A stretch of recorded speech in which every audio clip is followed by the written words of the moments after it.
La ley universal de la locomoción no puede...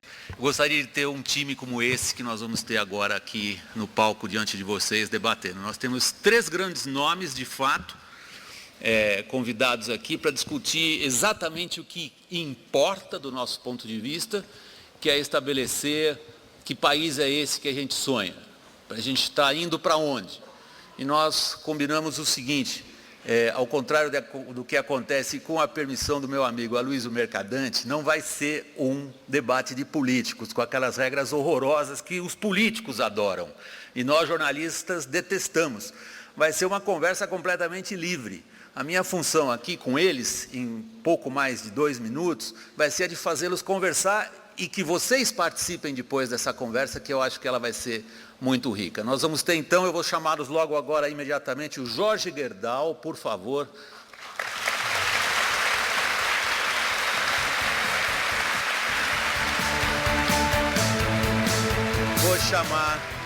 Vou chamar o Roberto Setúbal, por favor.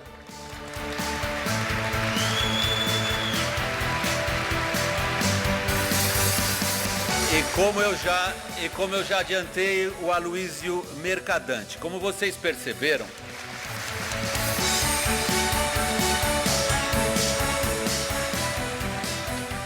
Roberto, se você não se importar, pular mais uma... Isso, que eu vou ficar ali sentado mais próximo a vocês. Como vocês perceberam, vai ser uma conversa informal. Foi combinado, nós vamos nos tratar de você, uma coisa mais acessível possível. E eu já disse a eles também, quanto mais eu falar nesse talk show, pior vai ser o talk show. Quanto menos eu falar, melhor será. Então, minha intenção é prosseguir nessa conversa. Nós já tínhamos... Está ligado esse aqui agora? Tá. Vocês estão me ouvindo aí no fundo? Ok, maravilha. Então, nós vamos dividir essa conversa em 3 grandes pedaços. Nós vamos ver que transição política o Brasil está fazendo, sobretudo em função dos últimos acontecimentos. Nós vamos ver que transição econômica o Brasil está fazendo, em função, sobretudo, também do cenário internacional, que é de importância imensa para a nossa situação, para cada um de nós aqui. E, por último, nós vamos tentar estabelecer que transição o país está fazendo de maneira geral. Com que país que a gente está sonhando, que transição para onde nós estamos indo. Então, a minha ideia é começar essa conversa pelo julgamento no STF. Do mensalão, ação penal 470, preferem alguns, nós da imprensa temos chamado de julgamento do mensalão. Tem uma importância institucional imensa o que está acontecendo. Que cenário político, Jorge, você vê depois do julgamento do STF? Bom, indiscutivelmente, quer dizer, primeiro quero agradecer essa oportunidade de estar com vocês todos, esse time fantástico do INTG, que eu acho que nós todos podemos ter orgulho do que vocês realizam em benefício ao desenvolvimento econômico, seja no setor privado, no setor público. Essas mudanças, William, elas são um processo de maturação. Eu acredito de que esse processo histórico de impunidade, vamos dizer, ela é um fator extremamente limitante no processo de desenvolvimento, né? E eu, pessoalmente, tenho uma concepção muito forte de que não há crescimento sem valores, certo? As estruturas, instituições, a sociedade toda, ela tem que trabalhar com conceitos de valores. Isso a gente vê claramente que as empresas que têm valores não têm valores, as pessoas que têm valores não têm valores, os políticos que têm valores não têm valores. Então, esse processo, vamos dizer, hoje, do mensalão, é uma peça-chave, né, vamos dizer, de que se evolua nos conceitos de ética no processo. Eu não posso deixar de colocar, vamos dizer, num painel nesse de falar com abertura, tá certo? Eu pensei que com o processo Collor isso já estivesse acontecendo, que vamos precisar que aconteça após o processo mensalão. Lógico que tem outra abrangência, tá certo? Né? Atinge de uma forma mais ampla, mas de qualquer forma, vamos dizer, evolução estrutural ela é extremamente importante. Em outros países, esse tipo de processo também aconteceu por pressão do judiciário, tá certo? É interessante olhar, vamos dizer, as grandes evoluções ou revoluções que houve na Itália, em outros países, né? O judiciário normalmente é um órgão razoavelmente independente que poderia ter. Nós temos, no próprio judiciário também existem problemas, mas eu diria que o judiciário também está sofrendo processos de aprimoramento dentro dessa linha, e eu sou extremamente otimista, né, porque um país só se consolida com esse tipo de etapa por etapa de construção, desenvolvimento, né, e os valores da ética. Aloysio, eu vou fazer uma pergunta aberta. Roberto, você quer falar antes? Não. Então, Aloysio, é um divisor de águas? Uma parte do partido ao qual você pertence caracteriza o processo do Mensalão como um tribunal de exceção político. Olha, primeiro eu queria... Está funcionando? Alô? Agora está? Não. Alô? Primeiro, eu também gostaria de saudar essa iniciativa, agradecer o convite, parabenizar Matheus Bandeira e o Falcone, que estão à frente dessa instituição, que além da qualidade, seja uma das grandes consultorias do Brasil, tem prestado um serviço público muito relevante, especialmente naquilo que hoje é a minha dedicação quase que exclusiva, que é a educação brasileira. Em estados difíceis como Alagoas, vocês estão fazendo um trabalho de melhorar a gestão, fizeram em municípios, estados importantes da federação, a nível nacional. Quero também destacar que eu me sinto muito bem de estar debatendo com dois empresários que também têm um grande compromisso com a responsabilidade social e com a gestão. O Roberto Setúbal, tanto o Itaú Cultural quanto o Unibanco, o Instituto Unibanco, tem uma parceria hoje importante com a gente no ensino médio inovador, que é uma das experiências de aprimorar e melhorar a qualidade da educação no ensino médio. E o nosso doutor Gerdau é uma figura que tem dedicado, eu diria, o melhor das suas energias à vida pública, na realidade. Participa da Comissão de Gestão do Governo Federal, tem estado à frente do movimento Todos pela Educação, e, portanto, são empresários que vão além dos seus negócios e têm um compromisso com o país, com a gestão pública, e isso me dá é muito agradável ver que nós temos empresários dessa estatura e com esses compromissos. Queria dizer para vocês o seguinte, o que representa esse momento? Para mim, acima de tudo, representa o amadurecimento político do país, da democracia brasileira. O Brasil hoje é um país que tem uma democracia com a mais ampla liberdade de imprensa, mesmo linhas editoriais que são abertas, diária, cotidianamente, frontalmente contrário ao governo, tem toda a liberdade editorial. Nós temos a separação dos poderes, o judiciário, o executivo, o legislativo, e não tivemos, em qualquer momento, qualquer desrespeito à decisão do judiciário ou do legislativo por parte do executivo. Nós temos uma Polícia Federal que foi muito fortalecida, especialmente no governo Lula.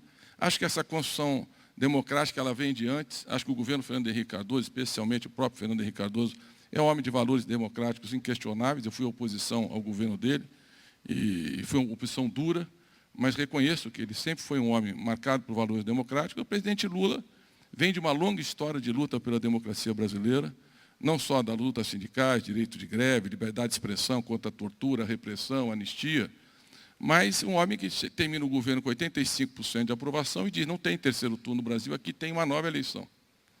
Até ele brincou outro dia que dizem que ele elegeu postes e que ele está virando presidente luz para todos, né? Mas ele elegeu, lançou uma candidata nova que nunca tinha disputado a eleição e respeitou o princípio da alternância e da pluralidade, que é um valor essencial que muitos países da região da América Latina desrespeitaram ao longo dos últimos anos. O Brasil se diferencia nisso. E foi um presidente que escolheu como Procurador-Geral da República o mais votado na corporação, coisa que não aconteceu em períodos anteriores. Não escolheu para ter um engavetador, escolheu para ter alguém que tivesse autonomia e fizesse com responsabilidade as funções que tem, ainda que a gente possa ter diferenças. Eu participei ativamente da CPI do impeachment do Collor, depois participei da CPI dos anões do orçamento, e depois vivi como governo todo esse período, várias crises, várias denúncias, vários problemas. Eu acho que o julgamento não resolve um problema fundamental da questão da democracia brasileira, que é o financiamento de campanha política, que é o que está por trás dessa crise, estará por trás do próximo julgamento do PSDB de Minas, estará por trás do próximo julgamento do DEM em Brasília, e eu não sei nessa campanha quando vai aparecer algum problema, seguramente vai aparecer em outros momentos, porque é uma questão não resolvida na democracia. A democracia tem um custo e o Brasil tem que escolher qual é o caminho em que vai financiar a democracia. Do meu ponto de vista, o melhor caminho é a experiência americana. Você ter o financiamento público exclusivo ou o financiamento privado exclusivo. O Obama optou pelo financiamento privado. Na última eleição, o seu opositor, McCain, optou pelo financiamento público. E é uma das soluções. Isso significa que precisa de uma reforma partidária, eleitoral mais profunda, fidelidade partidária, outras regras de disputa eleitoral, e isso daria, eu acho, o salto de qualidade que o Brasil precisa, espera, para não viver crises sucessivas. Aloysio, e a minha posso entrar convicção, nesse só ponto? para terminar, é essa. Atrás dessa crise, o que houve, eu não acredito em compra de votos na Câmara, acho que isso é um equívoco. Eu era líder do governo no Senado, o governo perdeu muitas votações, e como é que ele poderia comprar votos na Câmara e não comprar no Senado? Que jamais houve qualquer denúncia em relação ao Senado. Eu sei o que custou aprovar cada projeto do governo. Como era difícil ser minoria e aprovar os projetos de reforma. As perdas que nós tivemos, cito só uma, CPMF, o impacto que isso teve na saúde, apesar de ser um tributo a menos, uma carga tributária muito elevada. Então, eu não acredito nessa tese. Eu acredito que o problema, acredito não, tenho convicção profunda sobre isso. O problema de origem de tudo isso é o financiamento das campanhas eleitorais. São caras e nós temos que rever a legislação e criar um novo padrão. Deixa eu pegar esse ponto, porque tanto o Jorge quanto você colocaram duas ideias fundamentais aqui para a discussão. Eu acho que vocês já perceberam do que nós estamos tratando. O Jorge deu grande ênfase à questão dos valores. E ao analisar o que aconteceu esses últimos meses no Supremo Tribunal Federal, ele fez uma comparação entre o Brasil e outros países nos quais o judiciário iniciou uma nova fase da política. Você, ao fazer esse apanhado do qual é a causa, a origem dos fatos que nós estamos vivendo nesse momento, você o situa claramente num ponto que você acha que tem que ser melhorado, que é o de financiamento de campanha. Aí é de uma coisa que nós precisamos decidir, Aloysio, eu vou pedir a opinião do Roberto a respeito. Nós estamos diante de uma crise de valores, que é algo muito mais abrangente, como insiste o Jorge, ou nós estamos, e agora é a minha adjetivação, apenas diante de um problema de reforma política. Roberto. Bom, eu não acho que nós estamos diante de uma crise, eu concordo muito com a visão que foi colocada aqui, que isso aqui é uma etapa de aperfeiçoamento, uma etapa super importante de aperfeiçoamento da democracia no Brasil. Se a gente olhar no mundo, em volta da gente, poucos países fora do eixo, vamos dizer assim, dos países desenvolvidos, economias maduras, acho que não tem nenhum país que tenha uma democracia tão desenvolvida como a nossa. Se você comparar com os outros países BRIC, China, Rússia, Índia, nenhum tem os três poderes tão independentes como nós temos, nenhum deles tem imprensa livre, como o ministro mencionou aqui. Eu acho que isso é um tremendo ganho para nós na sociedade. Tá? Ganho do ponto de vista individual, eu acho que individualmente a gente se sente muito mais confortável, estando num país em que você respira livremente, que você vai para qualquer lugar, que você pode emitir sua opinião, que você pode ter, enfim, uma condição que você tiver e você vai ser julgado por uma justiça independente. Eu acho que isso é um valor individual fantástico. E do ponto de vista de economia, eu acho que isso dá uma segurança para o investidor, saber que ele vai investir num país onde a lei vale, que não se quebra contrato, que as pessoas que fazem coisas erradas são punidas, eu acho que é um tremendo ganho. Tá? Eu, indo para a sua pergunta, vamos dizer assim, tendo explorado um pouquinho aí a questão do pano de fundo, eu acho que a questão de financiamento de campanha talvez seja, de fato, a raiz de tudo, até porque o Mercadante não mencionou, mas podemos dizer que a crise do Collor também tem sua origem em financiamento de campanha. Não tem dúvida nenhuma que é um tremendo problema que a gente precisa equacioná-lo. Tá? Não sei qual é a forma de equacioná-lo, acho que ele é parte do problema, mas eu acho que o ganho maior é exatamente esse ganho da democracia. Tá? Eu acho que a gente consolida, é mais uma etapa muito importante de consolidação da democracia no Brasil. E eu acho que nós vamos assistir agora, a partir de agora, uma mudança também nos outros níveis da justiça no Brasil, no STJ, nos tribunais regionais, mesmo na primeira instância. O julgamento de corrupção vai mudar no Brasil. Eu acho que isso também vai ter uma outra etapa dessa evolução que vai se consolidando. Tá? Eu acho que só vem para o bem da democracia, para o bem da economia, eu acho que dá mais segurança para todo mundo. Jorge, você... Deixa eu só fazer um comentário, Williams, da sua provocação. É evidente que há uma discussão de valores no Brasil, e uma discussão permanente. Nós temos que buscar sempre valores éticos, que são fundamentais para construir uma sociedade civilizada. Só que a virtude numa sociedade civilizada não é necessariamente nos indivíduos, é nas instituições. Então, se nós não aprimorarmos as instituições, nós não teremos uma sociedade virtuosa. À medida que você tem a separação dos poderes, liberdade de imprensa, Ministério Público, Polícia Federal funcionando, agora, existe uma dimensão da democracia que é essencial, que são os partidos políticos. Não há sociedade democrática se os partidos não forem fortes e legitimados. Então, a tentativa de criminalizar a política, eu acho que é um retrocesso. E, às vezes, eu sinto que há um movimento que envereda por isso. Por sinal, é uma tradição na história do Brasil. Nós tivemos várias crises institucionais, lembrando Getúlio em 45, lembrando Juscelino, lembrando 64, em que essa questão foi mal posicionada. Hoje não, eu acho que houve um amadurecimento, uma consolidação democrática, mas nós precisamos fortalecer as instituições. Por isso não se pode tratar essa questão simplesmente porque nós julgamos alguns indivíduos, ou julgamos para alguns um partido político, porque o povo, o julgamento foi outro. O PT foi o partido mais votado pela primeira vez na história em eleições municipais, nessa eleição. O julgamento começou quando começou a campanha e está terminando quando termina a campanha. Foi o partido com 17.300.000 votos, foi o segundo partido que mais aumentou o número de prefeituras. O governo teve 83% dos votos no primeiro turno. Portanto, foi a oposição, 82%, a oposição caiu para 18%, tinha 28% das prefeituras, o que mostra que a população, o eleitor, olha a política e olha esse momento com mediações.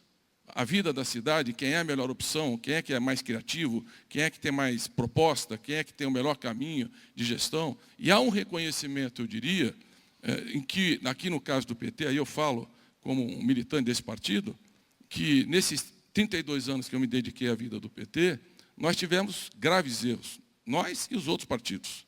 Mas os acertos e as contribuições que nós demos à história do Brasil são absolutamente muito superiores às dificuldades, aos problemas, aos equívocos e aos comportamentos individuais que nós tivemos ao longo dessa trajetória. Tem outro ponto interessante que você acabou de colocar na discussão, eu vou pedir que o Jorge comente. Quando você coloca com muita ênfase, e você é um político experiente, eu conheço você há 32 anos exatamente, desde o início da sua carreira, eu sou velho o suficiente para ter visto o nascimento do PT, e perceber, de certa maneira, o esforço que você faz em buscar num fato que, do ponto de vista da política brasileira, é traumático, como é a condenação de uma cúpula de um partido por formação de quadrilha, como aconteceu essa semana, e ver aí as lições positivas. Mas o ponto que eu queria destacar é outro.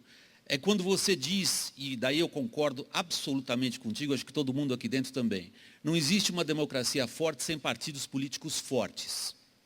Acho que é um ponto essencial que você levantou. O Brasil tem menos oposição do que na Venezuela e na Argentina. Você gostaria de ver uma oposição mais forte no Brasil, Jorge? É lógico que precisa uma oposição e provavelmente, vamos dizer, está fazendo falta uma oposição inteligente. Agora, eu diria o seguinte, como o PT se afastou do radicalismo histórico de esquerda e fez conjugações com partidos do centro, tá certo? Esse tema de oposição meio que perdeu espaço dentro do debate, vamos dizer. A maior transformação que justificaria uma oposição mais forte seria se o PT... Lógico que eu tenho vínculos ao Rio Grande do Sul, então eu sempre brinco, o PT do Rio Grande do Sul é uma coisa, o PT de São Paulo nunca foi isso, tá certo? Confirma, Luiz? Ele gosta muito mais do PT de São Paulo. Como você me conhece, né, Mercadante? Conheço a fundo. Mas eu gostaria de colocar um ingrediente, talvez vai perturbar um pouco a discussão. Eu não tenho dúvida que o fator da campanha, do sistema de sustentação da campanha, é um fator importante. Mas eu diria que talvez exista na origem da construção da nossa democracia uma outra falha maior. O nosso sistema eleitoral a representação dos nossos deputados, ele essencialmente é uma representação de corporações. Tá? E as corporações dividem o bolo, a pizza, cada um corta a sua fatia. Então, todo o sistema do nosso Congresso trabalha, no fim, com representações que se sentem e negociam para cortar uma fatia do bolo. É interessante que hoje o bolo terminou praticamente, tá certo? Porque 40% da carga tributária não há como aumentá-la mais e cada um tira seu pedacinho à medida que pode. Eu acredito, de que se houvesse um sistema de eleição de voto distrital, eu não elegeria a minha representação corporativa, tá certo? Porque você, ao estabelecer, vamos supor que se divida em distritos e eu faça 3 representantes por distrito. Eu ponho 2 ou 3 para que não haja risco de um representante, porque você tem que criar oposições e fazer um espelho que represente, e normalmente, por isso que os distritos no mundo normalmente têm 2 ou 3 representantes. Quem é que um distrito elegeria? Você não consegue eleger num distrito uma representação de professor ou de representação industrial, empresarial, nem dos médicos. Compreendo? Você tenderia a escolher o melhor cidadão. Certo? Então, eu acho que, né, eu não, vamos dizer, eu tenho que cuidar muito quando faço essas afirmações, porque eu acho que esse tema de estrutura política e sistemas é um tema tão sério, tão complexo, que eu não me acho em condições de ter uma opinião. Mas uma coisa para mim é clara, que o Congresso trabalha por divisão da pizza e as corporações sentam, tu me dá aqui, pega ali, e elas dividem os seus interesses, e o país não pode sobreviver no atendimento das estruturas corporativas. Tá certo? Então, e eu diria, se faz uma...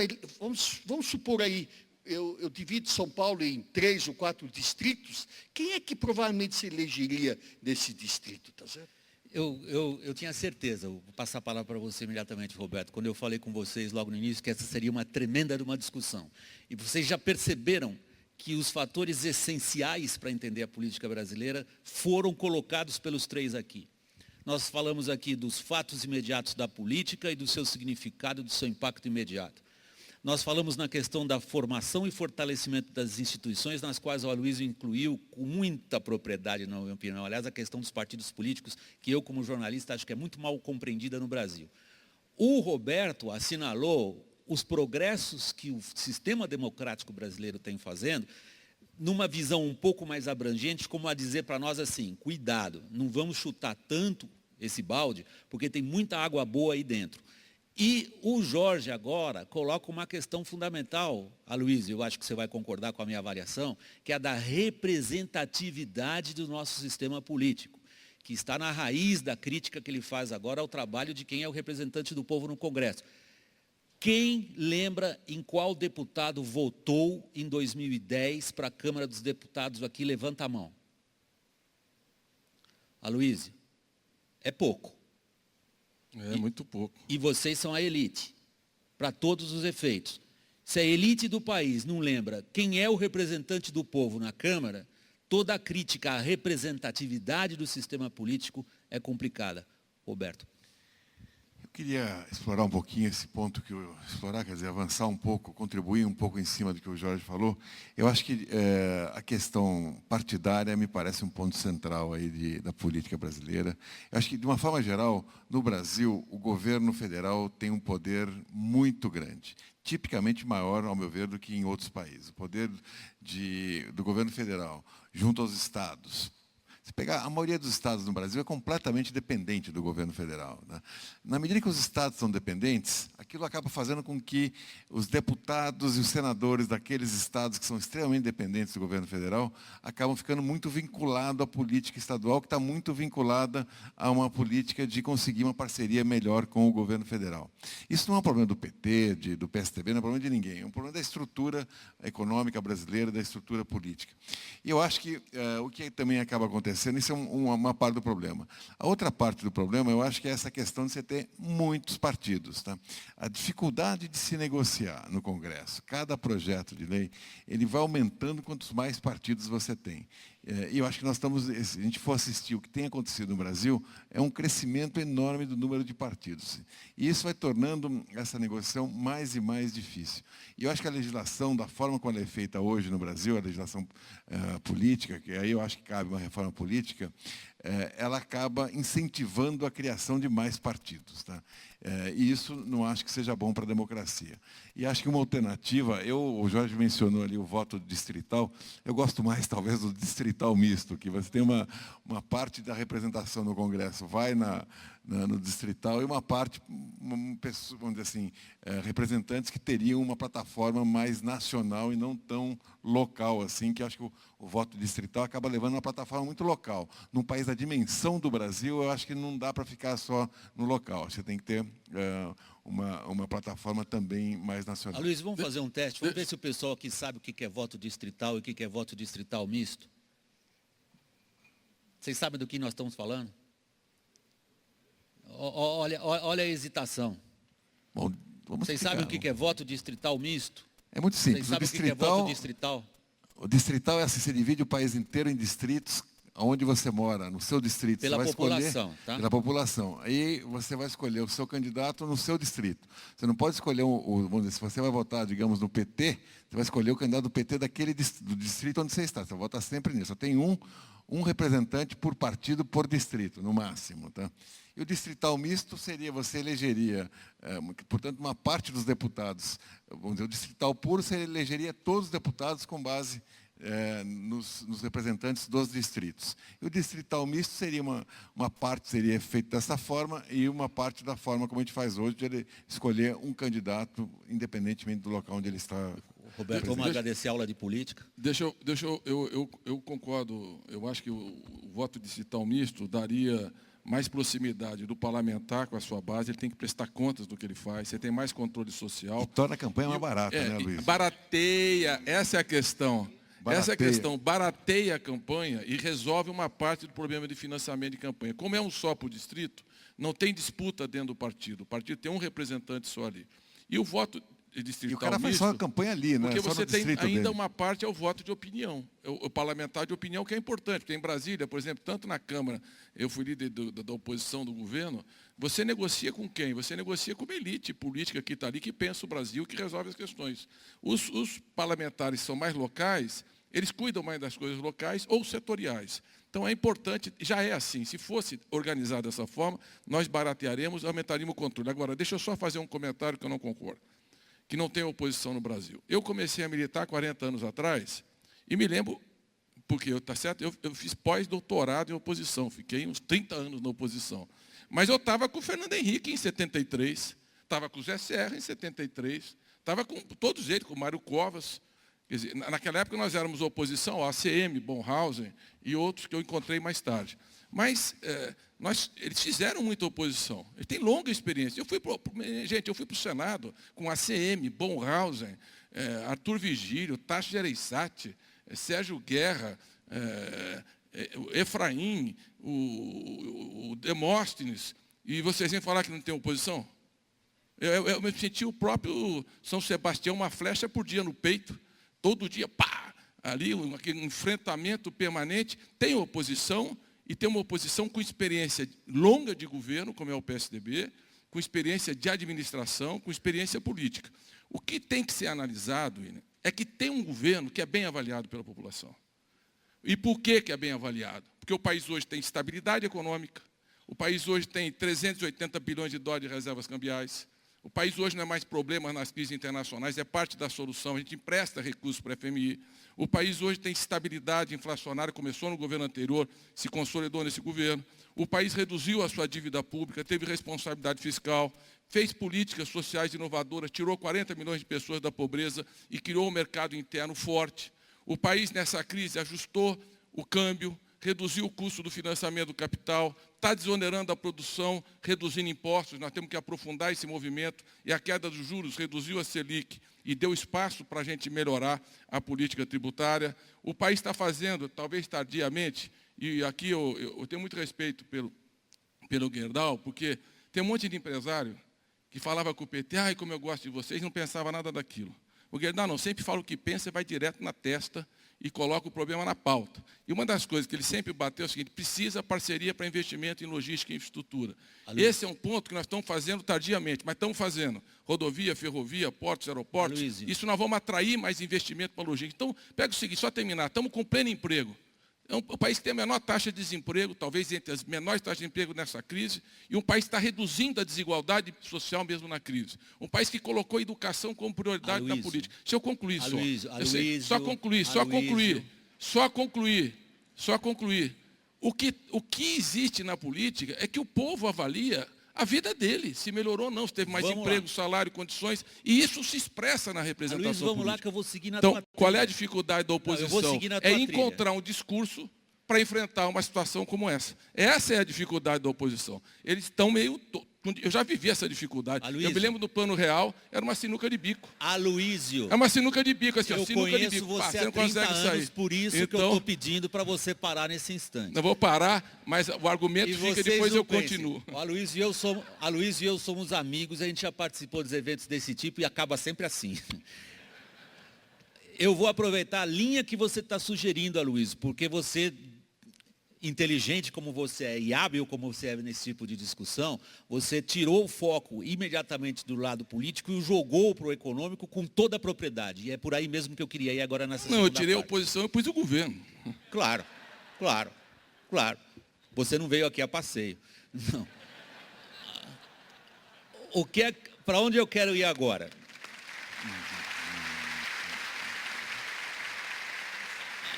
E como vocês perceberam, isso foi um elogio. É difícil o jornalista elogiar político, enfim. Você colocou uma série de argumentos econômicos agora no seu raciocínio político. É exatamente para esse lado que eu queria, independentemente do que o Jorge e o Roberto ainda quiserem ponderar sobre o lado político, eu queria passar para aquela segunda parte do que nós combinamos aqui inicialmente, que é que transição o Brasil está fazendo diante do cenário econômico. O Aloysio descreveu um cenário econômico do ponto de vista da interpretação que ele faz dos principais fatos, e o Brasil está confrontado com uma crise internacional das mais perigosas, e você que tem um grande trânsito também na economia, Aloysio, sabe, ela não está em nenhum livro de referência. Talvez seja uma crise única a que o mundo enfrenta nesse momento. Que cenário se desenha para a nossa transição econômica? Roberto, você gostaria de começar? Começo. Eu acho que estamos num momento de transição, sem dúvida nenhuma. Eu acho que a década passada, até a crise, mesmo um pouquinho depois da crise, a gente tinha algumas características no mundo que eram muito importantes e que afetavam bem o Brasil. Primeiro, o mundo vinha crescendo bastante, 4,5%, chegou a anos, crescia 5% no mundo inteiro, na média, né? Com a China crescendo 10%. E o Brasil soube aproveitar muito bem isso. Acho que a gente conseguiu sair de um crescimento muito baixo e atingimos um crescimento aí nos patamares do mundo. Isso teve e esse crescimento se deu por alguns, na minha forma de ver, com alguns, vamos dizer assim, vento a favor, né? Algumas coisas estavam ajudando a empurrar. Um foi o preço de commodities, por causa desse crescimento da China, preços de commodities subiram muito e isso ajudou muito a economia brasileira. Depois o crédito. Eu acho que o crédito teve um papel muito importante no crescimento do Brasil, na medida em que ele viabilizou um crescimento de demanda muito grande que não estava lá. Nós saímos de um nível de crédito muito baixo na economia, especialmente crédito à pessoa física, crédito ao consumidor, e esse crédito cresceu bastante ao longo dos 10 anos, fazendo com que muita demanda pudesse ter sido antecipada, de certa forma, e isso propiciou um grande crescimento da nossa economia. Hoje, nós não temos... E, além disso, ainda tivemos assim, a oportunidade de, tendo uma economia equilibrada, a gente pode ir reduzindo juros, que no início da década passada estavam em torno de 20 e poucos %, e essa redução, evidentemente, também propiciou melhores condições de investimento, melhor planejamento no setor privado e também um melhor foco dos gastos no setor público. Roberto, só para provocar você um pouquinho, por que a presidente teve que insistir tanto com os bancos para reduzir juros? Não, vamos falar disso daqui a pouco, só para concluir o raciocínio. Não, eu falo isso com a maior tranquilidade, não tem problema nenhum. Eu acho que houve esses fatores todos que impulsionaram muito a economia brasileira e esses fatores não estão mais aí. Commodity já não vai subir mais o preço. O mundo não está mais crescendo a 5%, está crescendo a 2,5%, 3% esse ano. O juro já caiu praticamente a parte maior dele, pelo menos. Né? Então, o modelo de economia para o Brasil voltar a crescer 4,5%, tem que mudar algumas coisas. Não vai ser no mesmo modelo anterior, na minha forma de ver. Tá? E eu acho que o governo, ao meu ver, de certa forma, acho que percebe, pelo menos eu acho que a forma como o governo está reagindo a esse novo cenário me parece bastante adequado. Uma política fiscal mais conservadora, menos expansionista, que propiciou, inclusive, ajuda esse juro a ficar mais baixo, combinado com um programa de incentivo a investimentos, que eu acho que, nesse momento, é uma das alavancas importantes do crescimento. Porque a gente ficar só imaginando que vai crescer com base na demanda, eu acho que não vai dar. Eu acho que a gente vai precisar de mais investimentos para compor um crescimento aí de 4%, que eu acho que o Brasil pode perfeitamente crescer os 4%. Então, eu vejo uma agenda do governo correta, com a preocupação de incentivar investimentos, especialmente em infraestrutura, que é um gargalo enorme na economia, procurando aumentar também a competitividade da economia brasileira. Eu acho que são coisas muito importantes. Mas acho que tem um desafio enorme aí para a gente conseguir realmente atingir esse crescimento de 4,5%. A economia recebeu muitos estímulos nesse momento, redução de juros, reduções de impostos setoriais, e a gente vê a economia começando a reagir, mas, dado o tamanho dos estímulos que foram colocados, a gente vê a dificuldade que está sendo, e olhando a dificuldade que a gente vê que a economia está tendo para recuperar o seu nível de crescimento, a gente vê claramente que mudou e que a gente vai precisar compor esse esforço de crescimento com outras coisas. O cenário que o Roberto traça é extraordinariamente realista, não é à toa que o banqueiro vive de confiança. O que foi, eu estou resumindo aqui que a prerrogativa do jornalista é pegar as coisas sofisticadas que as pessoas disseram e transformam numa manchete que qualquer um entende. Então, o que ele está colocando é, o que nós vimos acontecer até agora, foi a palavra que você usou por último, mudou. O desafio é grande. O que se tentou agora nos últimos tempos, se eu interpreto o que você disse corretamente, Roberto, se eu não fizer, você me corrige imediatamente, funcionou um pouco lá para trás, não tanto lá para trás, 2008, 2009. Agora estamos diante de um novo desafio. Mas eu acho que o governo está mudando também. Está mudando também. Eu acho que a política econômica que nós estamos vendo hoje mudou. Está mudando, Jorge? Eu acho que está mudando muito. Nessa análise que estamos fazendo, a gente tem que cuidar, porque quando nós reclamamos e analisamos uma coisa, a gente tende a achar que é o governo, mas eu acho que essa mudança do cenário mundial e, consequentemente, o cenário do Brasil, é um processo que todos nós participamos dessa evolução e fomos até esse momento bem. Eu vou dizer, lógico que eu tenho o arquétipo industrial, né? E isso me leva a uma análise, vamos dizer, provavelmente muito crítica em relação ao momento que nós estamos vivendo e o esforço da mudança que o Brasil tem que fazer. E eu diria o seguinte, se você pega um analista financeiro, tá certo? Tipicamente ele vai dizer, está começando a aprofundar um pouco a análise financeira, mas eu diria assim, financeiramente esse país está uma maravilha, tá certo? Se você olha sobre o balanço financeiro, tem 380 bilhões, tá certo? Né? O juro está baixando, tá certo? Há um ritmo ainda elevado, quase, vamos dizer, tem pleno emprego? Tem pleno emprego. Para a estatística brasileira, nós temos pleno emprego. Então, a fotografia, desse aspecto, é uma maravilha, tá certo? Agora, eu olhando, duas perguntas eu quero fazer. Que país nós queremos ter? Tá certo? Eu quero um país que exporta commodities, que exporta minério e que vai exportar petróleo? Ou quero um país com patamares de riqueza, de indústria, de desenvolvimento tecnológico, etc. Então, o governo percebeu isso, mas a verdade é que nós estamos extremamente atrasados nessa caminhada. Eu tenho até usado uma expressão rude. Gente, com o dólar 3,50, as incompetências, as não competitividades não apareciam. Hoje o rei está nu, gente. Vocês veem qualquer coisa, o Brasil está caríssimo. Certo?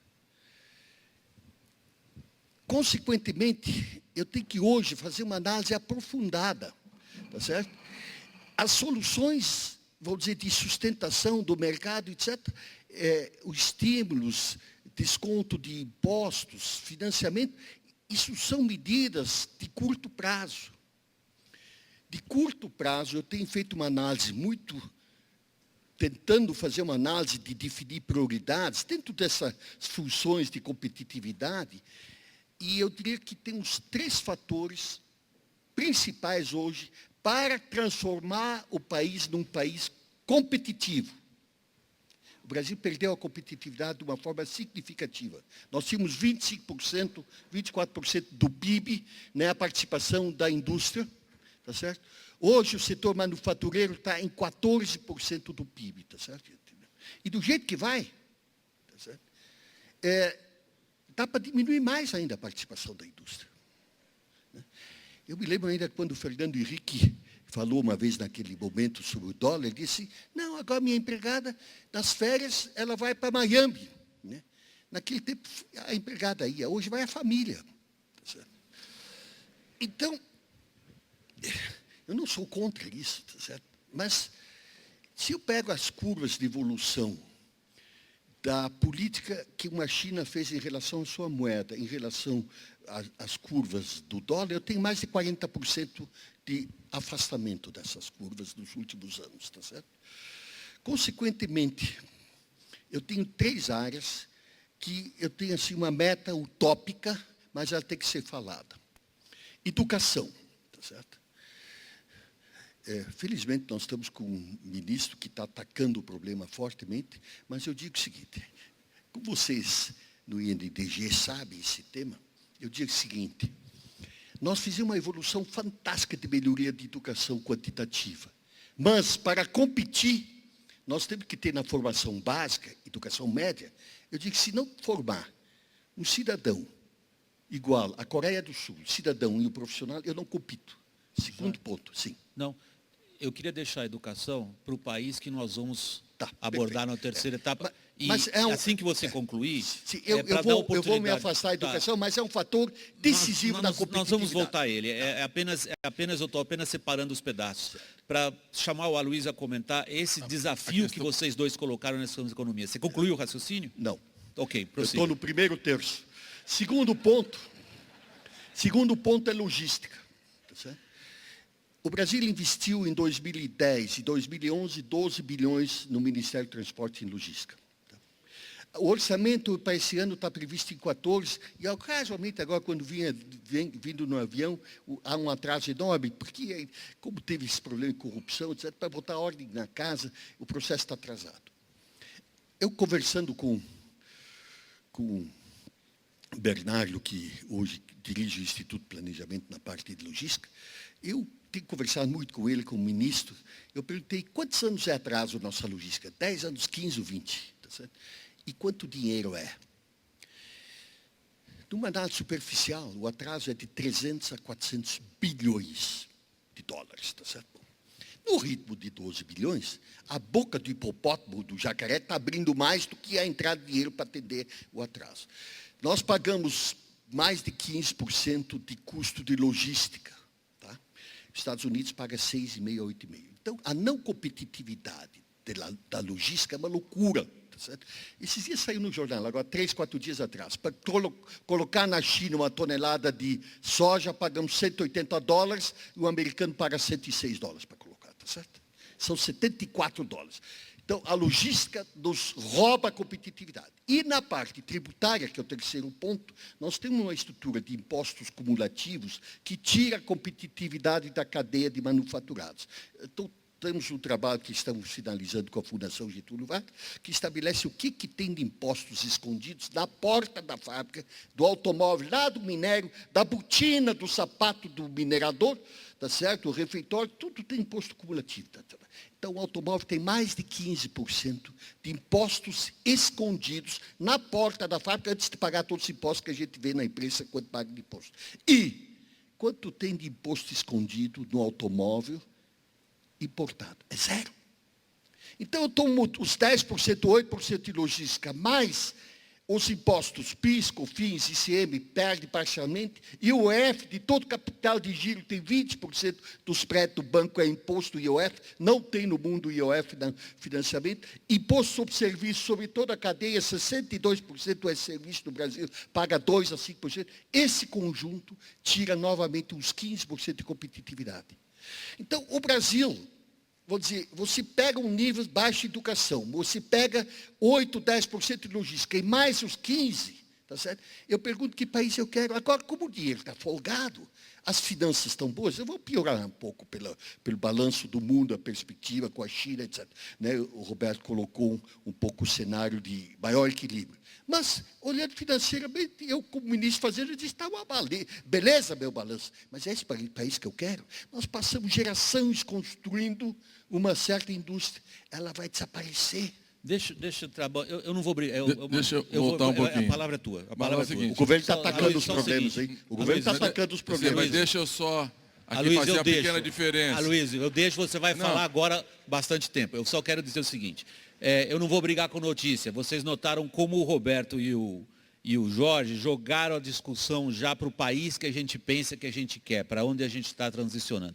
Independentemente do que você for comentar a respeito dos pontos individuais, que tanto o grande banqueiro quanto o grande empresário abordaram ao analisar a situação internacional e do Brasil em particular, Aloysio, a gente já transicionou para o terceiro ponto da nossa conversa, onde você entra como ministro da Educação. Eu resisto um pouco a essa ideia de chamar o Roberto Setúbal de banqueiro, porque quando eu entrei na USP em 73, ele estudava na Poli, usava cabelo comprido, gostava dos Beatles e dos Rolling Stones. Então, está certo que ele agora tem uma outra função, mas ele tem uma experiência longa aí de acompanhar esse sistema. Não, eu acho que eu acho que em muita coisa ele evoluiu, mas ele não perdeu aquela origem lá. Eu sei que ele tem presente nas decisões e na visão de mundo dele. É que os dois torcem para o mesmo time, é por isso. Não, também. Além disso, é um santista extremamente competente e teve grande responsabilidade de manter o Neymar no Brasil, que é uma das grandes contribuições à história do futebol brasileiro. Agora, se não começa outra discussão aqui. Entrar na conjuntura, na questão econômica. É o seguinte, houve uma inflexão da política econômica na crise. E em que mundo nós estamos vivendo, antes de falar do Brasil? Uma Europa, na zona do euro, que a melhor economia é a Alemanha, está crescendo 1% em desaceleração. Na outra ponta tem a Grécia crescendo menos 7%, com 25% de desemprego, a Espanha com 53% de desemprego jovem, 11,5% de desemprego médio. Então nós estamos vivendo um quadro na Europa, que vai ser uma crise longa, uma crise de dívida soberana e dívida bancária. Nós temos na Ásia a China desacelerando para 7,5%, e com dificuldade de manter o crescimento, porque 40% do PIB da China é exportação e não tem mercado para isso. E os Estados Unidos, na véspera da eleição, sem conseguir apresentar indicadores consistentes de retomada do crescimento, apesar de ser uma economia extremamente flexível, com capacidade de inovação, mas vai viver, eu acho, um problema político sério se os republicanos forem para o Congresso e Obama vencer as eleições. Nós vamos ter ali o problema da rolagem da dívida, ajuste fiscal. Exatamente, vai ter que repactuar a dívida, uma situação bastante delicada. É esse mundo. O Brasil, e nós estamos vindo a um declínio, não uma decadência, mas um declínio dessas grandes potências econômicas, é a emergência de novas economias. O Brasil faz parte da emergência. Primeiro, nós somos emergentes, nós estamos vivendo um processo de ascensão histórica. Nós somos a 6ª economia do mundo. Somos a 3ª agricultura do mundo. Temos a 3ª fábrica de aviões do mundo. Hoje somos o 3º mercado de automóvel, 4º produtor do mundo. E aí eu posso ir dando uma série de outros indicadores. Então, vê o tamanho que nós temos. Qual foi a inflexão que foi feita nessa crise? Primeiro, o governo baixou os juros. Com isso, ele ajustou o câmbio.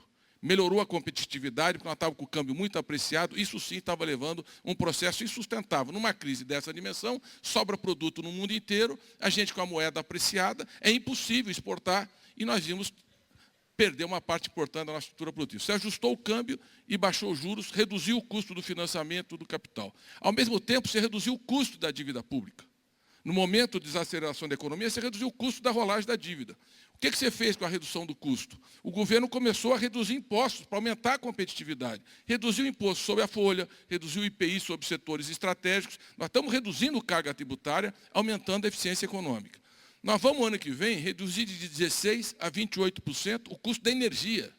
O Brasil é um país que tem um imenso potencial energético, um dos países com a melhor matriz energética do mundo, e a energia é um dos itens mais importantes na competitividade global. Portanto, é um segundo fator de aumento de competitividade. Então, imposto, redução do custo do capital com juros, redução do custo da energia e, agora, o projeto de parceria com o setor privado, como lá fora não tem opção de investimento. O mercado de renda fixa está muito ruim no mundo. O mercado de bolsa de valores também tem liquidez. E o Brasil, nesse momento, ele se diferencia. Eu acho que nós vamos ter uma forte atração de investimentos para logística e infraestrutura no Brasil. Estradas, portos, aeroportos e ferrovias. Portanto, nós vamos combinar um ciclo de... Agora, onde entra o consumo nisso? Ele é vital, porque não dá para crescer para fora. Nós temos que manter o crescimento interno. O mercado interno de consumo de massa é o que mantém o equilíbrio econômico do Brasil. O emprego e o salário...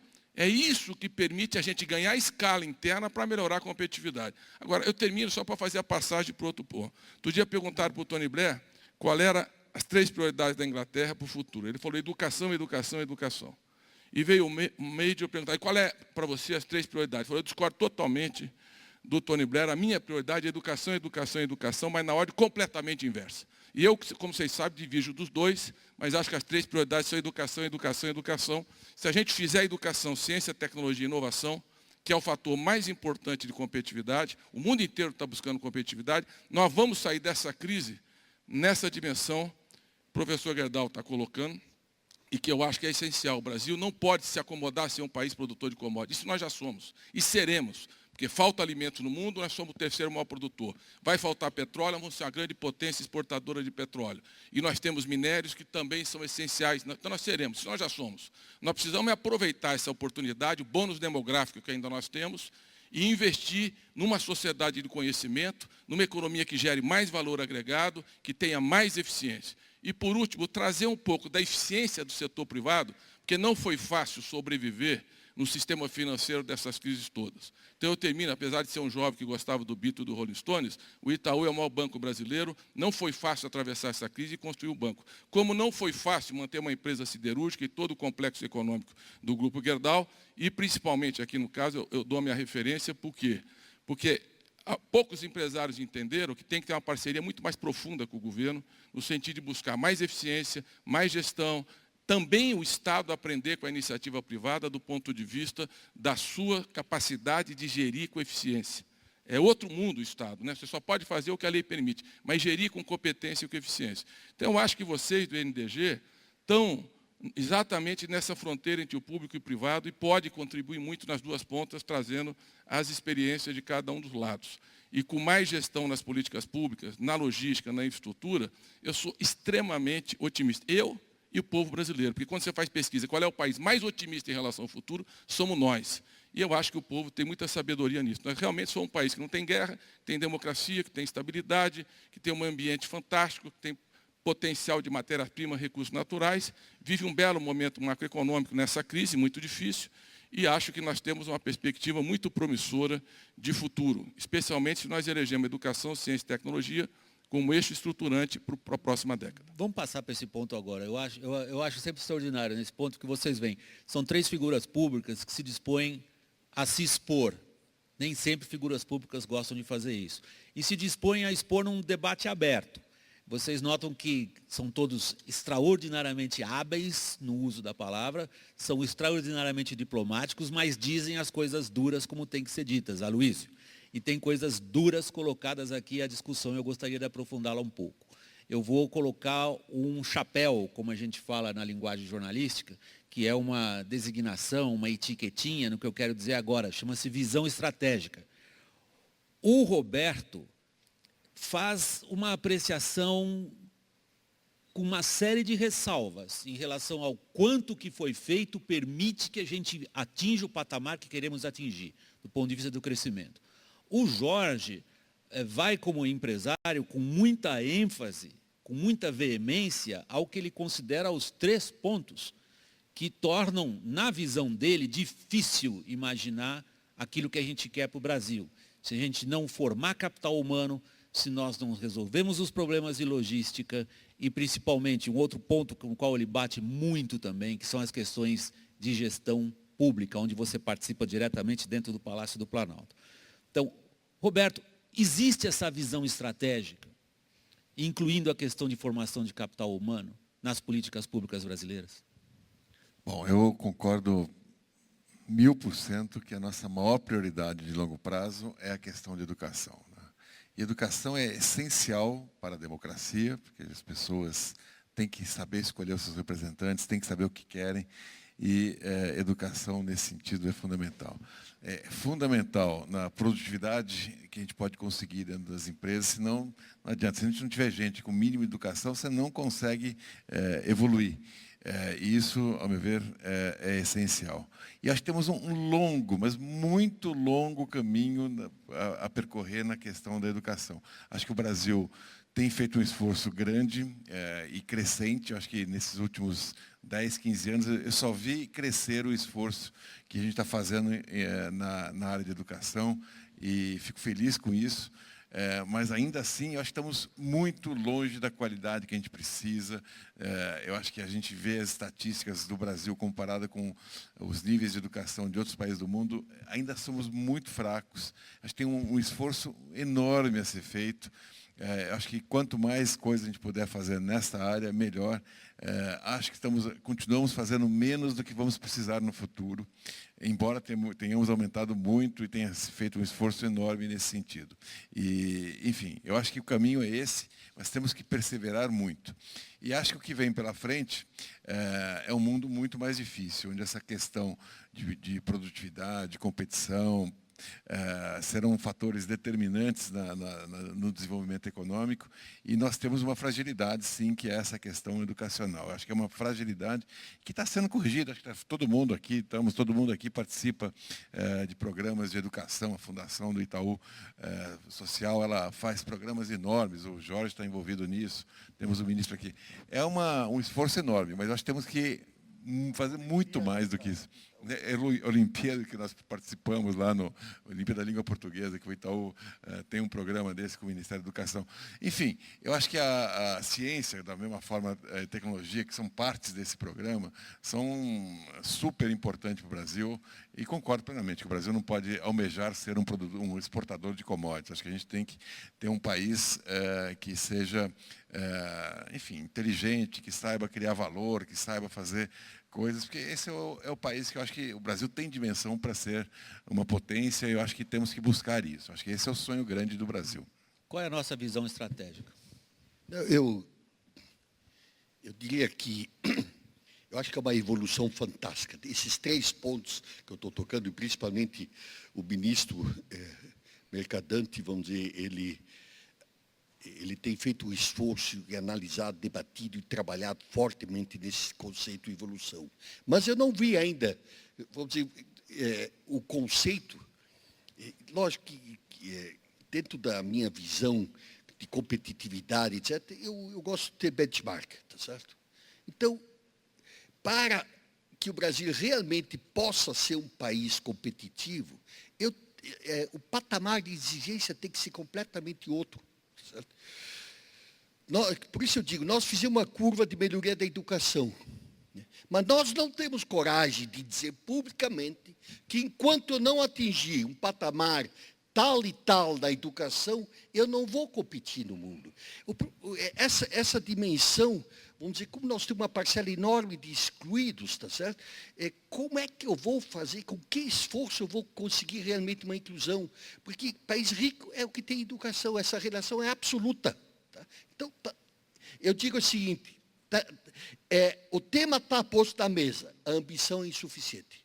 Tá certo? E não temos coragem de pôr publicamente a meta a atingir. Porque no momento que eu defino essa meta, eu consigo enfrentar a corporação. Eu não posso, num país pobre, trabalhar 25 anos na educação. Eu mandei calcular o que custa atuarialmente, né? As professoras do Rio Grande do Sul trabalham 25 anos e elas vão todas para 80 anos, tá certo? Não há dinheiro do mundo que pague. O custo dela é 3 vezes maior. Aí diz que ganha pouco. Não ganha pouco, não. Bom, então esse tema tem que ser enfrentado com coragem. Segundo ponto, na logística, o governo tomou uma decisão básica da coragem da presidente de dizer: eu vou chamar capital privado para participar. Mas nós tomamos uma decisão de investir 100 milhões, 105 milhões, eu acho que é o número que foi decidido nessa primeira etapa. Mas eu tenho que abrir o debate investindo 12 bilhões, que era, se eu tenho 300 bilhões de atraso, eu tenho que dizer que eu vou conseguir investir 350 bilhões nos próximos 5, 6 anos. Então tem que entrar 50 bilhões na logística. E, na parte tributária, né, eu tenho dito, vou dizer, os ministros, a equipe técnica, todo mundo sabe que tem que ter cumulatividade zero. Mas ninguém assume. No mundo não tem um país hoje, toda a América Latina, toda a Europa, a Ásia trabalha com cumulatividade zero. O Brasil se conforma, não, mas politicamente impossível. Não tem politicamente impossível, tá certo? Os governadores de Estado querem ficar com o poder de caneta, tá certo? Para fazer as suas políticas estaduais, e o Brasil não vai competir. Então, qual é a minha inconformidade? É não debater a realidade do benchmark. Porque todo o nosso processo econômico do mundo, eu digo o seguinte: por que a Europa está perdida? Tá certo? Porque ela fez as suas concessões, estruturas, tá certo? Antes da Ásia. Tá certo? E as nossas estruturas, tá certo? Não se fala claramente de que, do modo que nós estamos, nós não chegamos lá. Lógico que esse discurso politicamente não é simpático. Tá certo? Mas se eu não tiver uma ambição de dizer, bom, em 20 ou 30 anos eu vou chegar nesse patamar, tá? Porque o patamar atual de 2,8 horas de aula real por dia para competir no mundo, não dá. Tá? Então, falta de ambição. Olha, ele resumiu.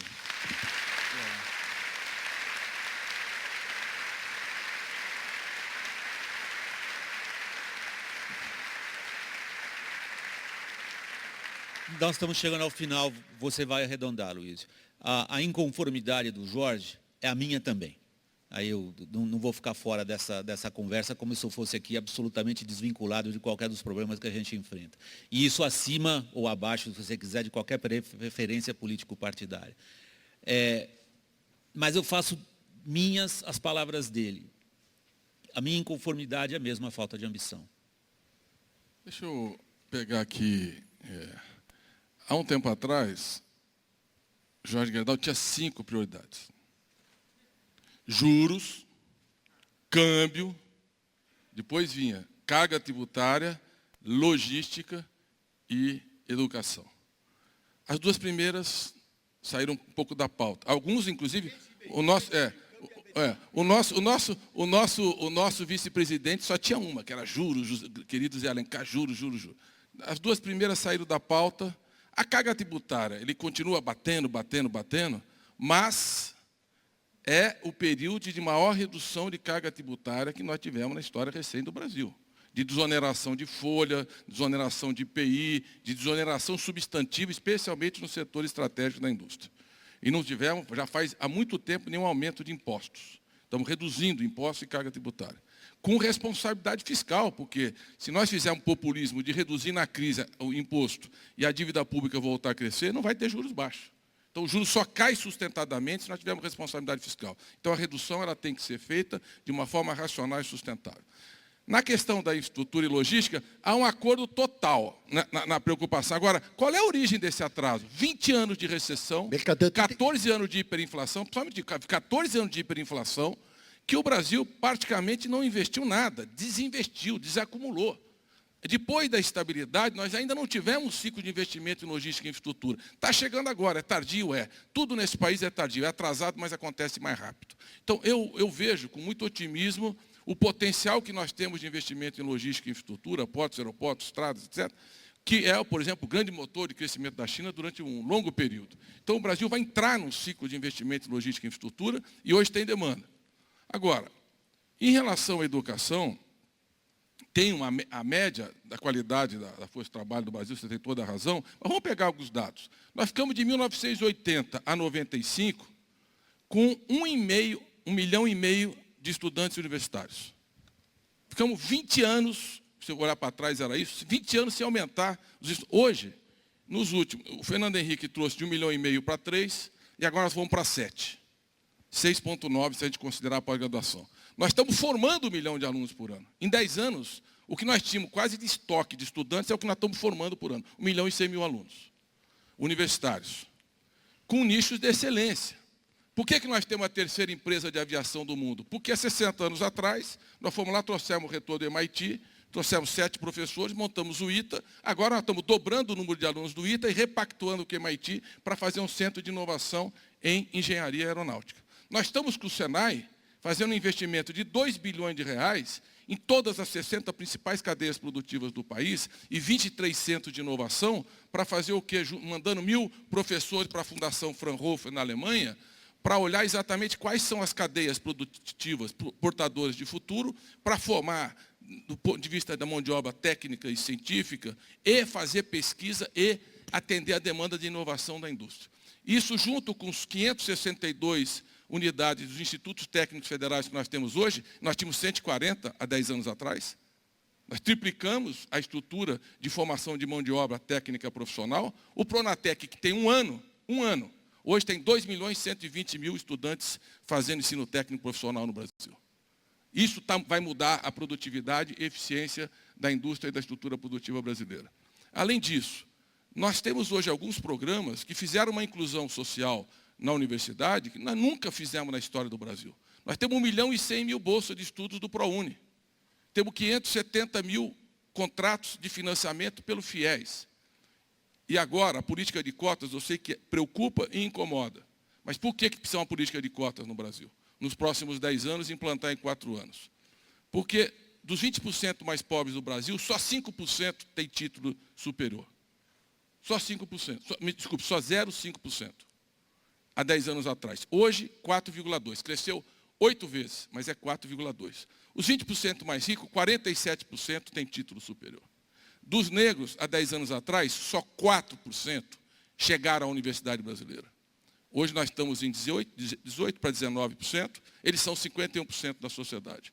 Então, nós precisamos não só buscar excelência, hoje o Brasil já é o 13º país que mais produz nos indicadores reconhecidos de produção de ciência internacional, mas nós precisamos gerar uma sociedade mais democrática, uma sociedade mais generosa, uma sociedade menos desigual, não só porque gera um mercado forte para investimento, para a indústria, esse mercado de consumo interno, que é o que suporta o crescimento brasileiro hoje, mas principalmente porque é isso que dá igualdade de oportunidades, é isso que abre uma perspectiva de futuro, não só para o Brasil como nação, para uma parcela esquecida e abandonada ao longo da história do Brasil. Então, tirar 40 milhões de pessoas da linha da pobreza numa década, ter quase 98% dos alunos já no ensino fundamental, está melhorando os índices do IDEB na velocidade que nós estamos melhorando nos anos iniciais e nos anos finais, e um grande desafio que é o ensino médio, que eu acho que é o nosso maior desafio hoje, é como criar um ensino médio mais criativo, mais inovador, talvez a combinação com o ensino técnico profissional,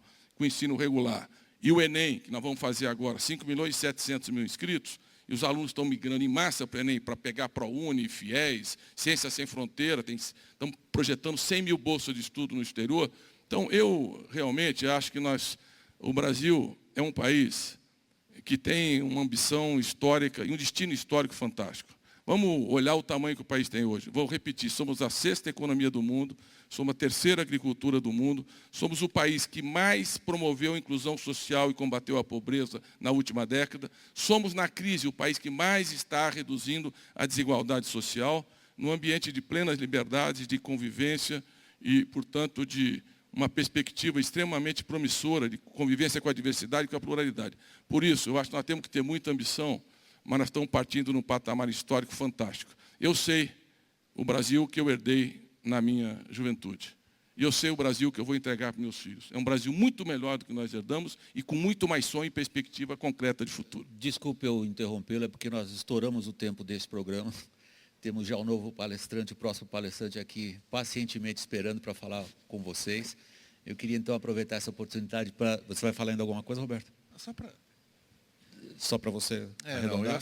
Eu sou muito otimista também. Eu acho que o Brasil tem todas essas condições que o ministro descreveu, eu não vou repeti-las. Fiquei feliz de ouvir alguns números aí sobre a quantidade que eu desconhecia de estudantes nas universidades. Acho isso muito promissor, muito positivo. E acho que a gente acredita muito. Quando a gente faz... E acho que o governo vem fazendo coisas muito positivas, acho que todo mundo concorda. Quando a gente propõe ter mais ambição, um sonho maior, é porque a gente quer mais. Acho que o Brasil merece mais, acho que temos muito mais coisas pela frente do que a gente já conquistou até agora. Jorge? Eu sei muito bem que o empresário tem que ter essa atitude crítica, tá certo? Porque senão eu perco o negócio, tá certo? Então, eu sempre brinco, né? Eu olho o mundo, né? Eu reclamo, tenho uma análise crítica, mas não achei lugar melhor do que o Brasil ainda, tá certo? Então, é extremamente importante. Eu, em relação a esses pontos, vamos dizer o seguinte, a atitude macro de reduzir impostos, ajustar, é fantástica. Mas, na essência, nós reduzimos o imposto sobre a folha de pagamento e criamos um imposto cumulativo. Então, tecnicamente, nós fizemos mais um retrocesso técnico. A presidenta estava pronta para que não fizesse, mas veio à pressa, se criou 1% do seu faturamento cumulativo. Então, eu, quando olho a competitividade no cenário, eu disse, é ótimo as medidas tributárias que fazem, mas tem que ser cumulatividade zero, não pode ter imposto escondido. Essa é a realidade. Então, essa visão estratégica, ela tem que ser realmente, vamos dizer, o Brasil é fantástico, a presidente tem avançado por ite por ite de uma forma fantástica, tá certo?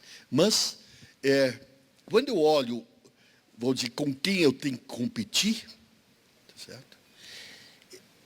Aí a minha preocupação é grande, tá certo? Tem muito trabalho e temos que andar ligeiro, gente. Eles estão começando mais um programa, como vocês estão vendo, e esse aqui eu tenho que encerrar. Eu queria agradecer, realmente, eu disse no começo, eu como apresentador de um programa de debates na Globo News, adoraria ter tido essa roda comigo. Para mim foi um privilégio. E gostaria de agradecer a vocês essa disposição que vocês mostraram de figuras públicas, de se expor a um debate aberto. Pode marcar que a gente vai lá na Globo News também. Está marcado. Já está marcado. É assim, vocês viram como é que é? Com todo mundo pedindo. Muito obrigado. Obrigado a vocês pela atenção. E até logo mais, quando aí vai ser boa noite para todo mundo.